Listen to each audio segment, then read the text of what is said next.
Après de nombreux aléas, votre enfant qui a des besoins particuliers va enfin bénéficier d'un plan d'intervention à l'école. Mais vous vous demandez probablement comment faire pour l'aider aussi à la maison.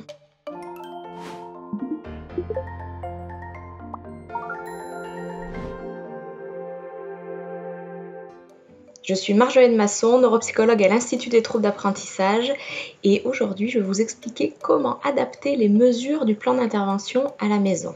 Le plan d'intervention, c'est avant tout une démarche qui a pour objectif d'aider l'élève qui a des difficultés, des besoins particuliers. On va l'aider à progresser de façon optimale dans le développement des compétences menant à sa réussite. Les enfants avec un trouble neurodéveloppemental, ils bénéficient souvent d'un plan d'intervention. Je parle par exemple d'un enfant qui souffre d'un trouble de déficit de l'attention avec ou sans hyperactivité, d'une dyslexie, dysorthographie, dyscalculie, etc.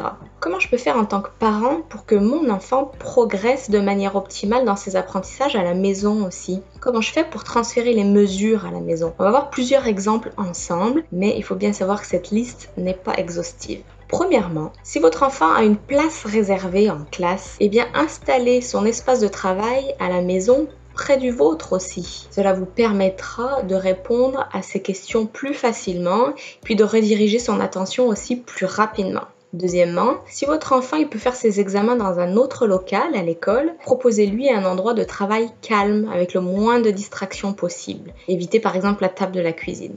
Troisièmement, si votre enfant est sensible au bruit ou qu'il est facilement distrait, incitez-le à porter ses coquilles comme en classe quand il fait ses devoirs. Quatrièmement, si votre enfant a droit à des pauses supplémentaires en classe, prévoyez aussi de multiples pauses durant la journée où il travaille à la maison. Et enfin, n'hésitez pas à communiquer avec le professionnel qui suit votre enfant à l'école pour lui demander des conseils, par exemple si c'est un orthopédagogue, un orthophoniste ou une psychoéducatrice. Demandez-lui comment faire si vous ne savez pas comment adapter une des mesures du plan d'intervention à la maison. Quel que soit le lieu d'apprentissage que votre enfant apprenne à l'école ou à la maison, eh bien, il est très important qu'il puisse bénéficier de mesures semblables dans les deux contextes pour l'aider dans ses apprentissages et donc dans sa réussite.